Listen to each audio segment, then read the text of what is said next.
Senhor esteja convosco. Ele está no meio de nós. Proclamação do Evangelho de nosso Senhor Jesus Cristo, segundo João. Glória a vós, Senhor.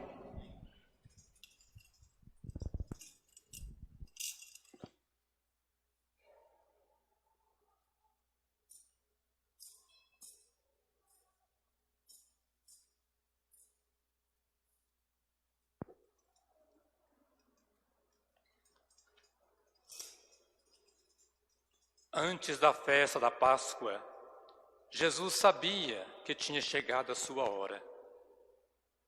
hora de passar deste mundo para o Pai. Tendo amado os seus enquanto estavam no mundo, amou-os até o fim. Estava tomando a ceia. O diabo já tinha posto no coração de Judas, filho de Simão Iscariotes, o propósito de entregar Jesus. Jesus, sabendo que o Pai tinha posto tudo em suas mãos e que de Deus tinha saído e para Deus voltava, levantou-se da mesa, tirou o manto, pegou uma toalha e amarrou-a na cintura, derramou água numa bacia e começou a lavar os pés dos discípulos, enxugando-os com a toalha com que estava cingido. Chegou a vez de Simão Pedro. Pedro disse: Senhor, tu me lavas os pés? Respondeu Jesus: Agora não entendes o que estou fazendo, mais tarde compreenderás. Disse-lhe Pedro: Tu nunca me lavarás os pés. Mas Jesus respondeu: Se eu não te lavar, não terás parte comigo. Simão Pedro disse: Senhor, então lava não somente os meus pés, mas também as mãos e a cabeça. Jesus respondeu: Quem já banhou não precisa lavar senão os pés, porque já está todo limpo. Também vós estáis limpos, mas não todos. Jesus sabia quem o ia entregar, por isso disse: Nem todos estáis limpos. Depois de ter lavado os pés dos discípulos, Jesus vestiu o manto e sentou-se de novo. E disse aos discípulos: Compreendeis o que acabo de fazer? Vós me chamais Mestre e Senhor, e dizeis bem, pois eu sou. Portanto, se eu, Senhor e Mestre, vos lavei os pés, também vós deveis lavar os pés uns dos outros. Dei-vos um exemplo para que façais a mesma coisa que eu fiz. Palavra da salvação. Glória a vós, Senhor.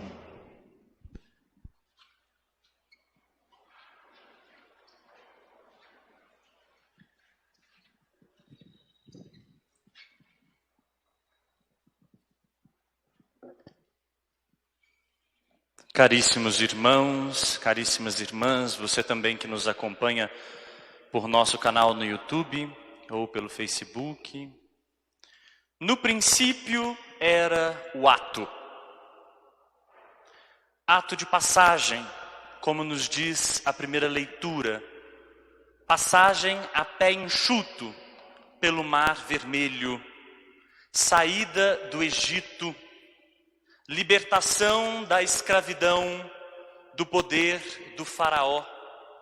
Deus ouve o clamor de seu povo, escuta, atende, desce para salvá-lo e liberta este povo deste poder opressor e esmagador. O sinal profético dessa libertação, o sinal profético dessa passagem pelo Mar Vermelho a pé enxuto é a ceia que Israel deve comer. A ceia deve ser comida assim: sandálias nos pés, rins cingidos, cajado nas mãos, cordeiro assado e comido às pressas, porque a libertação tem pressa. A libertação é urgente.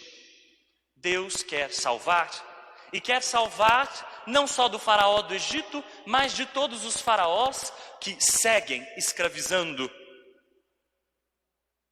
Ao comer a ceia, o povo já saiu do Egito. É isso que é um sinal profético, afinal, é já realizar de antemão aquilo que vai acontecer. Como diz o poeta, de onde estou, eu já saí. E assim era para o povo, onde eles estavam, de onde eles estavam, melhor dizendo, eles já tinham saído.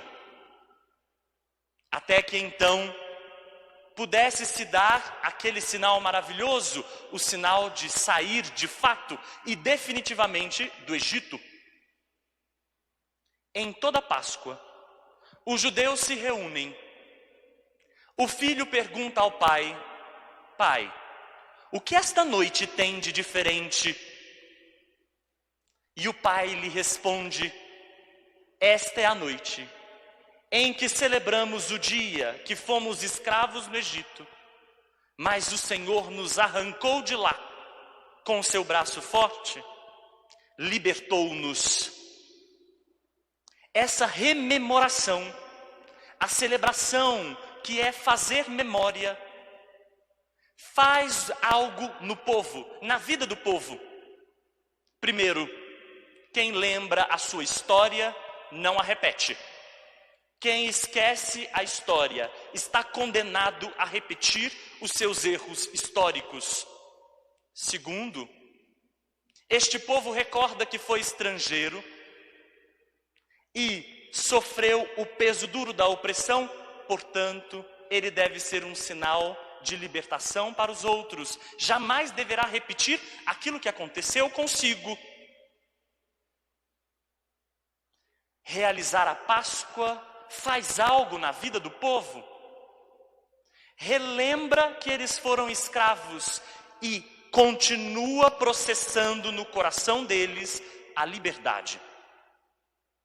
É preciso nutrir sempre em nós o desejo da liberdade. Quando a gente perde esse desejo, quando a gente deixa de fazer memória, pronto, a escravidão vence. No princípio era o ato, agora é Jesus quem está na ceia. Sentado com seus discípulos, seu ato é tomar o pão, parti-lo, dá-lo e dizer: isto é meu corpo. Tomar o cálice, distribuí-lo e dizer a todos: este é meu sangue. E concluir: fazei isto em memória de mim. Fazer isto o quê? Celebrar? Tomar o pão em toda missa, tomar o cálice em toda missa, abençoá-lo, partilhá-lo, é isto? Fazer isto em memória de mim? Também, evidentemente, porque por este sinal, todos nós vamos lá, no túmulo de Jesus, e constatamos que o túmulo não o prendeu. Toda celebração é este fazer memória, mas não como quem recorda, mas como quem vai empurrado pelo mistério para a cruz e para o túmulo. Na cruz, onde Jesus se dá, no túmulo, onde ele não está. Portanto, toda missa, todo partir do pão e todo distribuir do cálice é ainda continuar sendo salvo. Este ato também processa algo em nós. Dessa vez somos nós os libertos. Dessa vez somos nós que saímos dos nossos Egitos. Somos nós que deixamos os nossos faraós. Muitas vezes aqueles faraós a quem servimos voluntariamente. Mas não é só isso.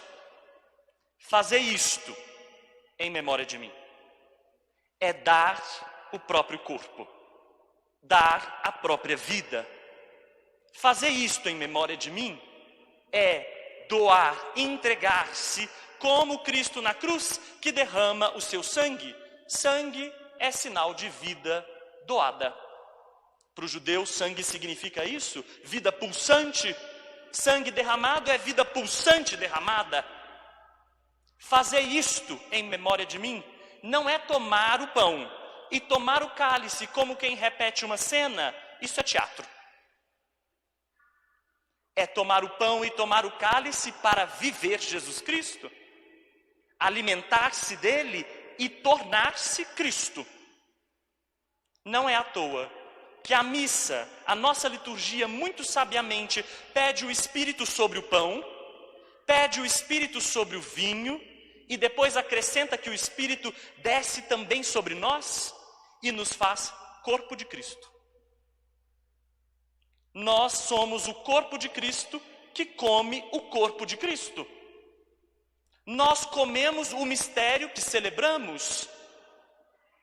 E porque comemos e bebemos, nos tornamos mais ainda Cristo. Come a própria condenação quem come e não doa a vida.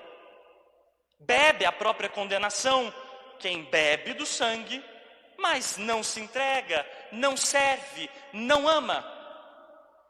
Molha o pão como traidor quem se alia às trevas e ao poder das trevas, mas não entendeu que a vida de Jesus Cristo é vida de doação e serviço.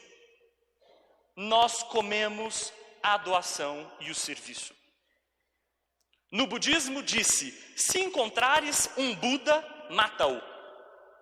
Duro isso, mas tem uma implicação. Dizer que você precisa se tornar um Buda. No cristianismo nós dizemos: encontraste Cristo, alimenta-te dele. Porque aqui nós também devemos nos tornar Cristo. É por isso que nós participamos de uma mesma mesa. No princípio era o ato. Jesus Cristo está sentado com os seus. No início da ceia, diz o Evangelho de João, sem se ater ao pão e ao cálice, diz o Evangelho de João, Jesus se levanta, tira o manto, despe-se de sua dignidade, amarra nos rins o avental e lava os pés dos discípulos. Também este ato faz algo na vida dos discípulos, provoca algo de dissonante. Como um mestre pode trabalhar como um escravo? Vocês sabem muito bem que nas ceias antigas não há mesa. As pessoas se sentam no chão, a refeição é servida sobre uma esteira. É higiene básica lavar os pés antes de sentar-se à mesa. Não só isso. Quem faz o lava-pés geralmente é o escravo que trabalha a casa. Só os homens livres sentam-se à mesa. Às mulheres cabe servir. Então, Jesus ocupa aqui o papel do escravo que lava os pés. Não está preso ao ritual do templo. A Páscoa do templo ficou caduca. Lá mata-se animais, aqui celebra-se a vida. Lá imola-se o cordeiro com sangue, aqui o Cristo é vida doada, vida derramada. Ele lava os pés de cada um dos discípulos, despindo-se de toda indumentária. E o seu serviço se torna um sinal para todos os discípulos. Se nós ouvimos quando ele toma o pão e o cálice, fazer isto em memória de mim, quando ele toma agora a bacia e o jarro e lava os pés, ele diz, também fazei isto. Pois se eu, mestre e senhor, o fiz, vocês também deveis fazer. Vós também deveis fazer. Esse é o sinal distintivo do cristão. O que identifica o cristão é que ele seja capaz de servir. O que identifica que uma pessoa está com Jesus Cristo é que ela é capaz de lavar os pés. Que ela é capaz de despir-se de seus orgulhos, de suas vaidades e se pôr num amor que serve. O amor cristão não é amor romântico, é amor que lava os pés, é amor que se entrega, é esse o amor cristão. Portanto, se esse é o traço que nos identifica como cristãos, nós também devemos fazer isso. O lava-pés não virou um rito, o lava-pés não virou uma celebração, nós o recordamos neste dia, na Quinta-feira Santa, mas ele é o aspecto fundamental do cristianismo. Pedro não quis. Pedro, como sempre, representa muito a gente. Pedro é a nossa cara. Pedro nos evidencia. Ele não quis, tu não me lavarás os pés. Lava-me antes por inteiro. É melhor mais um rito de purificação. É melhor somar aos 638 mandamentos mais um, do que entender que a liberdade está no serviço, que é o amor que se entrega, que vai gerando vida. Pedro custa compreender isso. Pedro tem dificuldade, mas não tem parte com Cristo quem não se deixa lavar os pés. E não é do Cristo quem não lava os pés uns dos outros. Hoje, mais uma vez, um ano depois da Quinta-feira Santa de 2020, nós vamos repetir o mesmo gesto que fizemos o ano passado. Lavamos o pé de um profissional de saúde. Hoje lavaremos mais uma vez os pés de uma profissional de saúde. Uma médica, mas que representa aqui todos os profissionais de saúde. São eles que estão lavando os pés. São eles que estão ali, ao lado daqueles que estão enfermos. Nem onde a família pode chegar, eles estão ao lado dos crucificados que nós temos hoje. São eles que lavam os pés, são eles que dão as mãos. Hoje nós queremos lembrar também que se afinal é isso que nos faz cristãos, nós também precisamos aprender a lavar os pés uns dos outros. Vocês notaram? Eu repeti por 3 vezes e vou repetir uma vez mais. No princípio era o ato.